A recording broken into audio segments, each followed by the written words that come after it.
आज आम्ही सर्वजण इथं उपविभागीय अधिकारी सार्वजनिक बांधकाम विभाग इथं निवेदन देण्यासाठी आलो होतो. आम्ही निवेदन दिलं. तिच्यात दीपक भाऊ आमच्या सोबत आहेत. ते 100% ब्लाइंड आहेत. त्याची पत्नी ब्लाइंड आहे. पण आम्ही निवेदन दिल्यावर साहेबाचं म्हणणं आलं की ते प्रस्ताव पास करण्यासाठी जिल्हा अधिकाऱ्याला निवेदन द्यावं लागते, ते मंजूर करून घ्यावं लागते.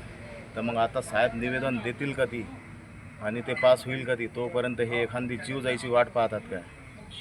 जर हे दीपक भाऊन आमच्या सांगितलं इथं की 7 दिवसात जर नाही झालं तर आम्ही स्वतःहून तिथं गड्डे खोदू आणि याला जबाबदार संपूर्ण हे PWD विभाग राहील, हे अधिकारी राहतील, याचे कर्मचारी राहतील, हे जिल्हा अधिकारी राहील. हे सर्व हे लोक याला जबाबदार राहतील.